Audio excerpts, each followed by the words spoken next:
자, 오늘 하나님의 말씀은 시편 23편입니다. 시편 23편 말씀입니다. 여호와 나의 목자라는 제목으로 말씀의 은혜를 같이 나누겠습니다. 여러분, 이 시편 23편은 시편의 꽃이라고 불립니다. 그만큼 많은 사람들이 좋아하고 애송하는 그런 시입니다. 여호와 하나님이 우리의 목자가 되시고 우리가 하나님이 기르시는 양입니다. 하나님을 이 목자의 이미지로 표현하는 것은 다윗이 처음 한 것은 아닙니다. 야곱이 요셉을 축복할 때 목자의 신 하나님이라는 그런 표현을 쓰게 되었습니다. 이 목축업이 일상적이었던 이 고대 근동 지방에서 하나님과 인간의 관계를 표현하는 데 있어서 목자와 양은 참으로 따뜻하고 든든한 이미지를 우리에게 제공을 합니다. 이 왕이신 하나님 또는 구원자 하나님, 이런 이미지보다는 목자의 하나님, 목자 되신 하나님이라고 할 때는 우리에게 그 다가오는 더 친밀하고 따뜻한 그런 느낌이 있죠. 목자는 양들과 항상 가까이에 있습니다.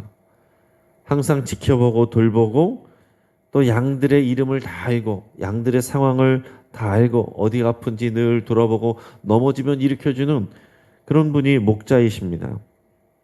그러니까 이런 권력과 위엄보다는 보호자로서 우리들을 지켜주시고 또 우리의 가는 길을 인도하시는 이 하나님, 그 하나님을 잘 설명해 주는 단어가 목자이죠. 그래서 목사와 성도들의 관계도 종종 목자와 양으로 이렇게 표현하기도 합니다. 그래서 우리가 목사 또 목회, 목양 이런 표현도 다 이 목자와 양이라는 이 관계를 바탕으로 한 것입니다.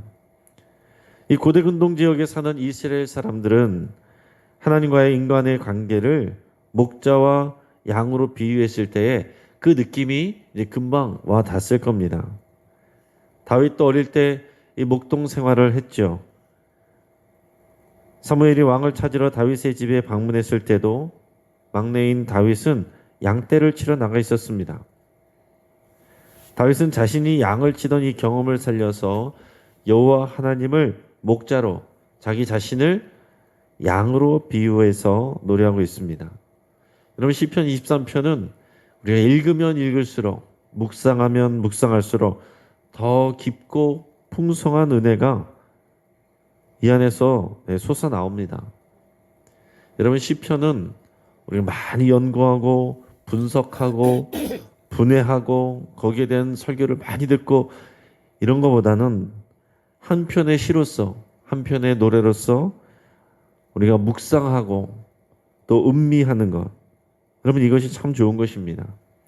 우리가 양이 된 입장을 상상하면서 목자 되신 여호와 하나님을 더 깊이 알아가시기를 축복합니다. 먼저 우리 1절 말씀을 같이 읽겠습니다. 자, 여호와는 나의 목자시니 내게 부족함이 없으리로다. 아멘. 여호와는 나의 목자시니 내게 부족함이 없으리로다. 여호와 하나님께서 우리의 목자가 되시면 양으로서 우리는 부족할 것이 없다, 이렇게 고백하고 있습니다. 여러분, 어떻게 그런 고백을 할 수가 있겠어요? 여러분, 풍요로움은 양에게 있는 것이 아니라 목자에게 있는 것입니다. 목자는 양을 잘 압니다. 또 양을 어떻게 돌봐야 될지를 압니다. 그래서 양인 우리에게 있어서 지금 당장 중요한 것은 내게 목초지가 얼만큼 있는지, 얼만큼 남아 있는지, 마실 물이 내게 지금 얼만큼 있는지의 여부가 아닙니다. 우리가 관심 가져야 될 것은 뭐냐면은 목자와의 관계예요. 양으로서 우리는 목자이신 하나님과의 관계가 중요한 것이지, 지금 나의 문제, 나의 여건, 나의 상황, 이게 중요한 게 아니라는 것입니다. 여러분, 그 답은, 문제 해결은 하나님께 있는 것이에요. 그러니까 우리가 지금 문제 해결보다는 하나님과의 관계에 더 마음을 쏟아야 된다라는 겁니다. 목자를 신뢰하고 그의 인도를 따르면 우리의 모든 필요는 목자이신 하나님이 다 채워주시는 겁니다. 예수님도 당신 스스로를 나는 선한 목자다 이렇게 표현했습니다. 그래서 요한복음 10장 14절 15절에 보면은 나는 선한 목자라 나는 내 양을 알고 양도 나를 아는 것이 아버지께서 나를 아시고 내가 아버지를 아는 것 같으니 나는 양을 위하여 목숨을 버리노라 그랬습니다. 여러분, 선한 목자는 자기 양을 돌보고 또 자기 양을 지키기 위해서 모든 수고를 아끼지 않습니다. 더 나아가서 선한 목자는 양을 잘 안다 그랬어요. 그리고 양도 목자를 잘 안다 그랬습니다. 내가 양인데 나의 목자를 잘 모른다. 그거는 자기 양이 아닌 것이죠. 또 목자는 양을 위하여 목숨까지도 내놓을 수 있는 그런 존재입니다. 반대로 나의 필요 때문에 그 목자의 역할을 감당하는 사람은 선한 목자, 진정한 목자가 아니라 예수님은 삭군이다 이렇게 표현했습니다. 그 돈 때문에 양을 돌보는 사람이다라는 거죠. 우리가 양으로서 할 일은 뭐냐면 선한 목자 되신 분을 잘 아는 것입니다. 그분의 음성에 익숙해 있는 거예요. 여러분이가 은혜를 구하면서 또 이렇게 나올 때, 여러분 기도하실 때, 또 말씀 읽을 때, 여러분 성령께서 주의 말씀을 우리에게 계시하여 주십니다. 그런데 여러분 잘 알아야 되는 것은 동시에 옆에서 사탄도 우리에게 하나님의 음성이 아닌 것들을 던지는 것이 있다라는 거예요. 여러분 그것을 잘 구별하셔야 되는 것입니다. 그래서 우리에게 떠오른다고 해서 다 성령의 인도하신가 음성이 아닙니다. 우리가 그것들을 잘 분별을 해야 돼요. 또 사탄이 하는 일들은, 마귀가 하는 일들은 굉장히 은혜로워 보이지만은 그러나 그것이 주님의 뜻이 아닌 것을 많이 있어요. 그럴 때가 많이 있습니다. 그렇기 때문에 양은 언제나 목자의 음성에 익숙해 있어야 되고 목자의 음성이 아닌 것을 우리가 분별할 줄 알아야 됩니다. 그리고 이 목자의 음성이라면 목자의 인도를 따라서 부지런히 순종하고 따라가는 것, 이것이 양의 할 일이에요. 목자의 가는 길과 양의 가는 길이 다르면 안 되는 것입니다. 그래서 우리 1절에서는 여호와 하나님은 풍요로우시다라는 것을 이렇게 고백을 했습니다. 그리고 2절에서는 이제 완벽한 신뢰의 대상인 우리 주님을 노래하고 있습니다. 우리 2절 같이 읽겠습니다. 시작. 그가 나를 푸른 풀밭에 누이시며 쉴 만한 물가로 인도하시도다. 아멘. 자, 목자는 양을 볼 때에 어떻게 하면 푸른 목초지에서 신선한 풀을 배부르게 먹게 할까? 어떻게 하면 더 깨끗하고 잔잔한 물가에서 목이 마르지 않도록 마시게 하며 또 안심하고 쉬게 할 수 있을까? 이것들을 생각을 합니다. 근데 양은 기본적으로 원래 겁이 많고 의심이 많은 동물이에요. 그래서 아무 데서나 쉽게 몸을 눕히지 않습니다. 바스락 소리만 나도 겁나서 이렇게 도망가는 그런 짐승이 또 양입니다. 또 고집도 세요. 우리가 양을 생각할 때는 어떤 깨끗한 이미지 그리고 아주 순둥순둥한 그런 이미지를 생각하지만 실제 양은 또 그렇게 하얀 양이 별로 없습니다. 대부분 먼지도 많이 묻고 또 고집도 세고 또 의심도 많아서 쉽게 그렇게 눕지 않는다라는 건데 오늘 2절에서 표현처럼 푸른 풀밭에 눕는다 라는 표현은 뭡니까? 그만큼 양이 나의 목자를 완전하게 신뢰하고 나의 생명을 목자에게 맡겼다라는 그런 표현이에요. 오늘 우리가 그래야 되는 것입니다. 그가 나를 푸른 풀밭에 누이신다라고 했을 때는 나를 강제로 누이시는 것이 아닙니다. 양인 우리가 하나님을 완전하게 신뢰하기 때문에 우리의 생명을 하나님께 맡기는 것이에요. 그게 푸른 풀밭에 눕게 하신다라는 그런 표현 안에 담겨 있는 것입니다. 우리가 하나님 앞에 서서 마치 두려워하여 의심하고 있는 그런 양의 모습은 아닌지 한번 생각해 볼 수 있기를 바라요. 여러분 나의 몸과 생명을 주님께 완전히 맡길 수 있기를 바랍니다. 여러분 믿음은 맡기는 것입니다. 내가 주님께 간구하지만 맡기지 못하면 우리 안에 끊임없는 불안과 두려움, 의심 이런 것들이 우리의 마음을 가득 채우는 것입니다. 그래서 믿음은 싸움이에요. 하나님이 주시는 이 평안함과 그 다음에 이 세상이 주는 또 사탄이 주는 이 두려움, 의심, 염려 이 안에서 내가 어디에 더 힘을 실을 것인가? 어디에 나의 생명을 맡길 것인가? 어디에 내가 누울 것인가? 내가 하나님이 주시는 약속과 평안에 나의 생명을 맡길 것인가? 아니면은 사탄이 주는 의심과 두려움에 나의 생명을 맡길 것인가? 날마다 우리는 이 싸움 안에 있는 것이고 또 그 가운데서 우리는 결단을 하는 것입니다. 여러분이 새벽기도 마치고 나가면서 그 두려운 마음, 의심하는 마음 그대로 가지고 가지 마시고 또 오늘 기도하면서 여러분께 상상을 하세요. 하나님께서 나를 푸른 풀밭에 누이시는 그런 장면, 내가 주님 안에서 주님의 인도하심 안에서 여전히 적들은 바깥에 있지만 원수들은 나를 넘어뜨리려 하지만 그러나 나는 주님의 푸른 풀밭에 나의 생명을 맡기고 누워있는 편안하게 누워있는 그런 모습을 상상하시면서 기도할 수 있기를 바랍니다. 우리를 위해서 생명까지 내어주는 이는 여호와 우리 하나님 예수 그리스도밖에는 없습니다.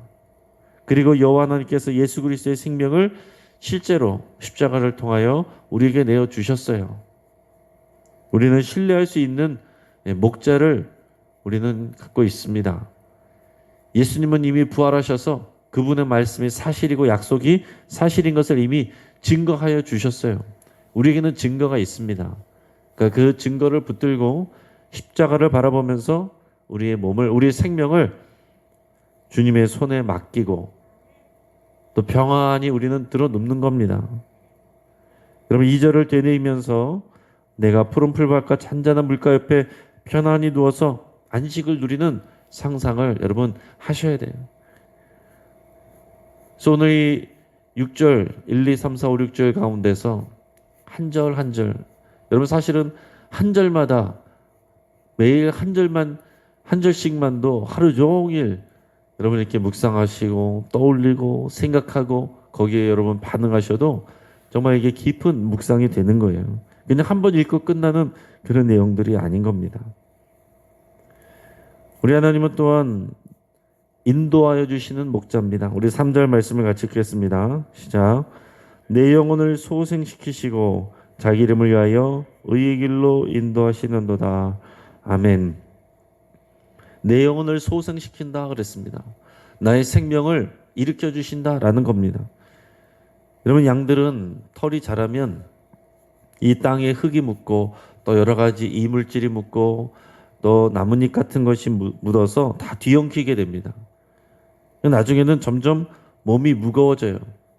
그것도 살이 찌고 또 이렇게 뒤뚱뒤뚱 걷다가 움푹 패인 곳 같은 데를 잘못 발을 디디면 넘어집니다. 넘어지면은 이제 거꾸로 이제 뒤집어지는 거예요. 그런데 뜨거운 태양 아래서 그렇게 뒤집어져 있으면은 양들이 일어나려고 발버둥을 칩니다. 그러나 발버둥을 쳐도 이게 자기 스스로는 혼자서 일어날 수가 없어요. 그리고 점점 힘이 빠집니다. 그런 상태로 방치가 되면은 그냥 죽는 거예요. 근데 그럴 때에 목자가 빨리 발견을 하고 달려와서 이 넘어져 있는 양을 일으켜 줘야 되는 겁니다. 그래야 사는 거예요. 소생케 하신다, 소생한다, 소생케 한다라고 했을 때는 이 넘어진 양을 일으켜주는 목자를 생각을 하는 겁니다. 다윗이 자기가 양들을 칠 때 그렇게 했던 것들을 떠올리면서 하나님이 나를 위하여서 넘어져 있을 때 내가 발버둥 치고 있을 때 나를 일으켜 세워주시는 그 모습을 상상하면서 이렇게 고백을 하는 겁니다. 내 영혼을 소생시키시는 하나님. 여러분 우리가 그런 것입니다. 우리가 넘어지는 것은요. 우리에게 세상의 더러움이 많이 묻어서 욕심이 많이 묻어서 그래서 내 영혼이 무거워졌기 때문에 넘어지는 겁니다. 더덕더덕 욕심과 죄로 무거워져서 또 넘어지면 여호와 하나님이 우리 주 예수 그리스도만이 우리를 똑바로 소생시켜 주실 수 있어요. 우리는 그것을 위해서 간구해야 됩니다. 우리는 넘어져 있고 발버둥 치면서 다른 것들을 구해서는 안 되고 내가 똑바로 일어나게 해주십시오. 넘어져 있는 나를 바르게 세워주십시오. 여러분, 우리 믿음이 넘어져 있고 또 우리의 또 감정이 무너져 있고 우리 영적인 상태가 무너져 있으면 다른 것 구할 것이 아니라 나를 소생케 하시는 하나님, 나를 똑바로 세워주십시오. 그 기도와 간구를 해야 되는 겁니다. 여러분, 목자는 한정된 목초지에 계속 있을 수 없고 또 양들을 그 목초지에 다 끝나면 뿔을 다 뜯어 먹으면 다른 목초지를 옮겨야 되기 때문에 그 계획을 세웁니다. 그 동선을 계획을 다 세우는 거예요. 그래서 양들을 데리고 어느 정도 다 먹이고 나면은 이제 목초지를 바꿔서 다른 곳으로 이동을 하는 겁니다. 그래서 목자가 양들을 다음 목초지로 그렇게 인도하지 않으면 어떻게 되겠습니까? 양들이 굶어 죽게 되는 거죠. 그래서 목자는 양들을 데리고서 양들에게 더 공급할 그런 곳을 향하여서 인도하여 가는 겁니다. 그런 인도하여 데리고 가시는 그런 목자를 오늘 3절에서 그렇게 노래했습니다. 이제 4절 말씀은 지팡이와 막대기를 지켜주시는 여호와 하나님을 노래합니다. 같이 읽겠습니다. 시작. 내가 사망의 음침한 골짜기로 다닐지라도 해를 두려워하지 않을 것은 주께서 나와 함께 하심이라. 주의 지팡이와 막대기가 나를 안위하시나이다. 아멘. 근데 여러분, 이렇게 목초지를 옮겨 다니게 되다 보면 비탈길도 오르게 되고 오솔길로도 가게 되고 때로는 이제 계곡 사이를 지나가게도 되겠죠. 근데 양들에게는 익숙하지 않을지라도 목자를 신뢰하고 그 길을 따라가면 되는 겁니다. 때로는 늑대나 사자 같은 이런 야생동물의 짐승들의 공격을 받을 수도 있어요. 하지만 양들이 두려워하지 않아도 되는 것은 목자가 그런 보호 능력이 있기 때문에 그런 겁니다. 목자들은 일반적으로 지팡이와 막대기를 가지고 다닌다고 그랬습니다. 이 야생짐승이 양들을 공격할 때는 이 짧고 뭉툭한 이 지팡이 아니고 막대기를 던져서 그 짐승들을 쫓아낼 수가 있어요. 반대로 이 막대기로 양들이 만약에 저 멀리서 먹으면 안 되는 독초 같은 것을 먹으려고 그런다. 위급한 상황이다. 그러면은 급하게 막대기를 양에게 던져서 그것을 제지할 수도 있는 겁니다. 그럴 때면 양들은 이해가 안 되겠죠. 이 목자가 왜 나한테 막대기를 던지나? 왜 나를 아프게 하나? 왜 나를 치는가? 그러나 그것이 자기가 사는 길입니다. 독초를 먹으려고 하고 위험한 길로 가려고 할 때에 급하게 목자는 막대기를 양에게도 던질 수가 있는 겁니다. 기본적으로 이 막대기는 또한 앞에서 얘기한 것처럼 그런 짐승들에게 양을 공격하려는 짐승들을 던져서 공격하는 그런 용도로 쓰이는 것이 짧은 막대기이고 또 이제 지팡이는 길고 끝이 둥그런 그래서 자기의 양들을 목자가 데리고 다닐 때에 그 방향을 인도할 때도 쓰는 겁니다. 그래서 양들의 무리가 이렇게 가면은 이쪽 끝에 있는 양들의 그 둥그런 부분에 이 지팡이로 이렇게 밀면 오른쪽으로 가고 이쪽에서 밀면 왼쪽으로 가고 또 이렇게 인도하는 거예요. 그리고 끝에 이제 둥그런 지팡이로 양들을 하나 이렇게 목을 잡아서 이렇게 끌고 와서 또 양들의 어려운 부분이 없나 다친 부분이 없나 살펴볼 때도 또 이런 지팡이를 씁니다. 그래서 이 지팡이와 막대기 이것이 목자 되신 주님이 그 양들을 돌볼 때에 가지고 있는 그런 기본적인 도구예요. 그래서 우리는 전능하신 하나님이 또 목자 되신 우리 주님이 우리를 공격하는 마귀 원수들에게도 막대기를 집어 던지시고 때로는 우리가 잘못된 길로 갈 때, 의의 길이 아닌 죄의 길로 갈 때, 사망의 길로 갈 때, 독초를 먹으려고 그럴 때, 그럴 때는 우리에게도 가끔은 던지실 수도 있다. 여러분 그것을 기억하실 수 있기를 바랍니다. 그러나 하나님 우리를 아프게 하셔도 그것은 우리를 망하게 하려는 것이 아니라 살게 하시려는 그런 하나님의 뜻입니다. 오늘 우리가 하나님의 이런 도우심과 보호하심을 생각하고 묵상하실 수 있기를 바랍니다. 더 나아가서는 우리에게 잔치를 베풀어 주시는 목자이십니다. 우리 5절 말씀 같이 읽겠습니다. 시작. 주께서 내 원수의 목전에서 내게 상을 차려주시고 기름을 내 머리에 부으셨으니 내 잔이 넘치나이다. 아멘. 자, 야수들이 양들을 잡아먹으려고 호시탐탐 노리고 있습니다.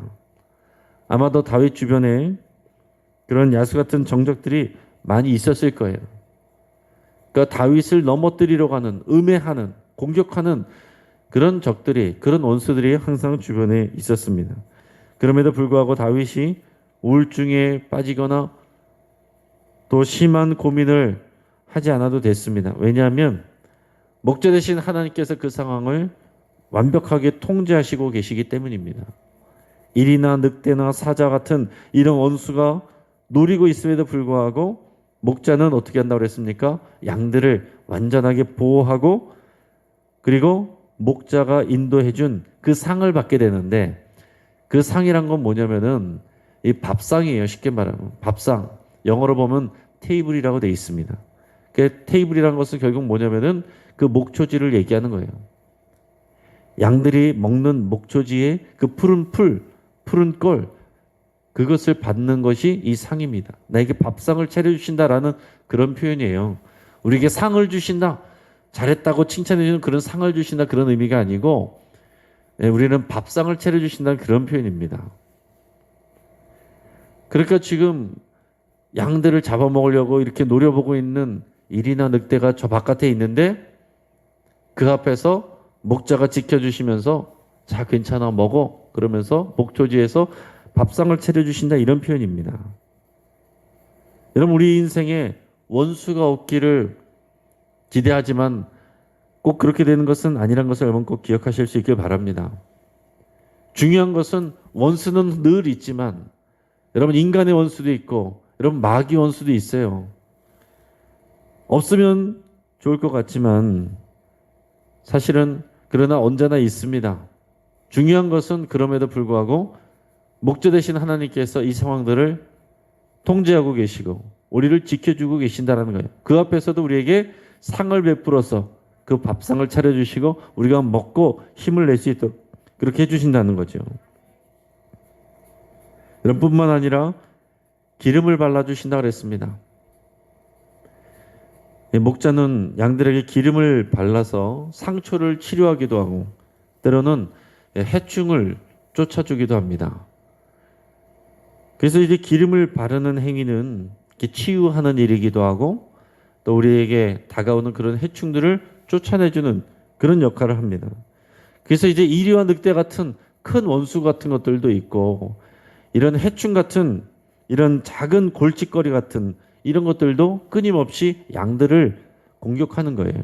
여러분 우리 삶 가운데 이런 큰 원수도 있고 잔잔한 눈에 보이지 않는 이런 해충과 같은 작은 근심거리도 끊임없이 우리를 공격하는 겁니다. 그럴 때 목자이신 하나님은 우리 필요를 공급하시는데 그럼에도 불구하고 부족함이 없으십니다. 여러분 우리의 문제 가운데서 우리에게 상을 차려주시는 우리 하나님. 여러분 지금 삶 가운데도 여러 가지 문제가 있잖아요. 근심거리가 있잖아요. 그럼에도 불구하고 오늘 이 새벽에 나왔을 때 주님께서 우리에게 푸른 풀밭 밥상을 차려주시는 겁니다. 이 말씀의 꼴을 우리가 먹는 거예요. 여러분 이 말씀의 꼴을 먹으시고 여러분의 아픔들을 주님 앞에 고백하여 아뢰 드릴 때 주님께서 우리에게 기름을 부으시고 바르셔서 또 고치시고 치유해 주시는 그 하나님을 누리실 수 있기를 바랍니다. 마지막은 영원한 사귐에 대해서 얘기하고 있습니다. 우리 6절 말씀 같이 읽겠습니다. 시작. 내 평생의 선하심과 인자하심이 반드시 나를 따르리니 내가 여호와의 집에 영원히 살리로다. 아멘. 여러분 우리 하나님은 선하고 인자하십니다. 여러분 이것이 우리에게 큰 힘이 되는 거예요. 여러분 우리 하나님이 악하고 또 난폭한 분이시다. 여러분 일반적인 우상을 섬기는 그런 데서는 그런 신들을 두려워하고 그래서 신들의 그런 화를 또 달래려고 제물을 바치기도 하고 인신공양을 하기도 하고 그런 일들이 실제로 다 있었습니다. 그러나 우리가 믿는 하나님은 선하시고 인자하신 하나님이세요. 하나님께 간구하고 기도할 수 있는 것은 이런 하나님의 성품, 선하시고 인자하심, 그 하나님의 그 성품 때문에 그런 것입니다. 양은 목자가 자신을 사랑과 인자함으로 지켜주고 인도해 줬음을, 그리고 지금도 인도해 줌을 알고 있어요. 우리도 그것을 늘 확신하고 있어야 됩니다. 그러니까 여호와의 집에서 내가 영원토록 살겠다라고 표현하는데, 여호와의 집은 쉽게 말해서 예루살렘 성전을 의미합니다. 그리고 예루살렘 성전은 어떤 곳입니까?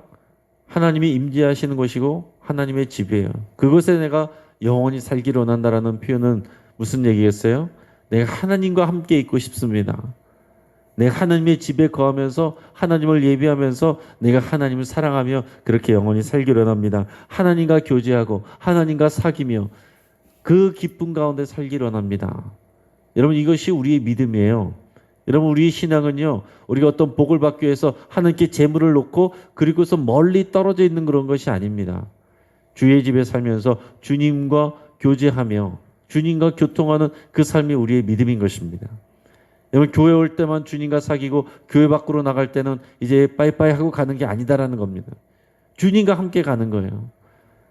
여러분이 거하는 어디든지 그곳이 내가 주님을 부르고 주님이 우리와 함께 하시면, 주님의 임재 안에 있으면 그것이 주님의 집이 됩니다.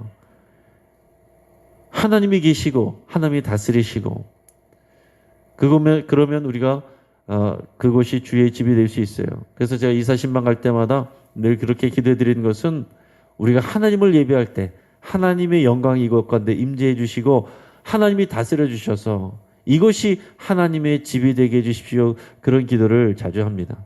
여러분들도 여러분 가정에서, 여러분 가정이 여호와의 집이 되고 하나님의 성전이 되게 그렇게 기도하시기를 바랍니다.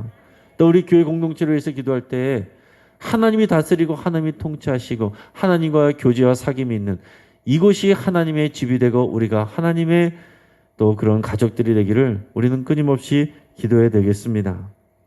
오늘 이 시편 23편, 이 아름다운 시들을 여러분 그냥 듣고 잊어버리는 것이 아니라 늘 마음속에 새기시고 더 묵상하여서 더 깊은 은혜들을 퍼올리시는 여러분 되시기를 축복합니다. 한번 기도하겠습니다. 예수님이 나의 선한 목자이신 것을 우리가 고백하며 감사드릴 수 있고 그렇게 선포하며 나갈 수 있길 바랍니다. 내가 주님을 더 알아가기로, 주님과 더 교제하기를 원합니다. 잠시 잠깐 필요를 위해서 만나는 것이 아니라 내가 영원토록 여호와의 집에, 우리 아버지 집에 거하기 원합니다. 내가 주님을 더 알기를 원합니다. 주의 음성을 내가 더 익숙하기를 원합니다. 여러분 그렇게 간절한 마음으로 기도하시길 바랍니다. 여러분의 삶 가운데 넘어져서 발버둥 치고 있는 그런 상황이 있습니까? 그렇다면 우리를 긍휼히 여겨주시고 우리에게 달려오셔서 소생시켜 주시는 우리 하나님을 떠올리시고 우리 하나님께 간구하시기를 바랍니다. 나를 일으켜달라고, 나를 세워달라고, 우리 믿음이 넘어져 있고 우리 마음이 무너져 있고 우리 영이 무너져 있는 이런 부분들을 주님 나를 소생시켜 주시옵소서. 나의 첫사랑을 회복케 하시고 나의 가장 뜨겁던 그 열정을 회복케 하여 주시옵시고 내 안에 잃어버린 그 기도를 다시 세워 주시옵소서. 그렇게 여러분 기도할 수 있길 바랍니다. 하나님과 더 깊은 교제를 나누기를 소망하고 기도하시기를 바랍니다. 내 안에 계신 성령님 끊임없이 여러분 교제하시고 성령님을 통해서 우리 주 예수 그리스도의 음성에 내가 더 익숙해지고 더 주님을 알아가기를 그렇게 여러분 소망하며 기도하실 수 있기를 바랍니다. 여러분 이것이 우리를 문제를 위해서 기도하는 것보다 더 중요하고 더 힘 있는 기도가 됩니다. 우리 가족들, 우리 자녀들을 위해서 계속 기도하시고 예수 그리스도를 나의 선한 목자라고 고백할 수 있는 우리 가족들이, 우리 자녀들이 될 수 있도록 여러분 위해서 같이 기도할 수 있기를 원합니다. 환우들을 위해서 기도하시고 우리 국상호 성도님 요양원에 계속 있습니다. 우리 김간호 성도님 그 장활동이 어렵다 그럽니다. 여러분 위해서 같이 기도해 주시고 황복희 집사님 연세가 많으신데도 계속 항암 치료를 받고 있습니다. 황수경 성도님 몸이 쉽지 않아서 요양원에 들어가 계신데 많이 회복이 되고 이제는 용기를 내서 또 방사선 치료를 받을 계획을 갖고 있다고 합니다. 여러분 위해서 많이 기도해 주시고 우리 차명근 집사님 수술 이후에 그 컨디션이 계속 왔다 갔다 하는 상황인데 하나님께서 온전하게 회복시켜 주시기 위해서 같이 기도해 주시고 우리 박범진 청년 기도원에 들어가서 계속 기도하고 있습니다. 우리 박범진 청년을 위해서 기도해 주시고 우리 목자 되신 주님께서 지켜 주시고 말씀해 주시고 또 가운데 새 힘과 믿음을 부어 달라고 또 치유를 부어 달라고 해서 같이 기도해 주시고 우리 김동욱 청년도 그 오른손이 깨끗하게 잘 치유받고 또 일상생활로 복귀할 수 있도록 위해서 같이 기도해 주시기 바랍니다. 우리 주변에 아프신 분들 또 정서적으로도 고통하는 분들 위해서 같이 기도할 수 있길 바랍니다. 우리 지역사회에 이 N차 감염 계속 확산되는 이런 상황들 폭발적인 감염은 아니지만 그러나 연쇄적으로 계속 감염되는 일들이 일어나고 있습니다. 이 지역 가까이에서도 계속 감염자가 나오고 있는 상황인데 그런 계속된 감염의 고리가 끊어지도록 위해서 같이 함께 기도하겠습니다. 주여 한번 간절히 부르짖고 합심하여 기도하겠습니다.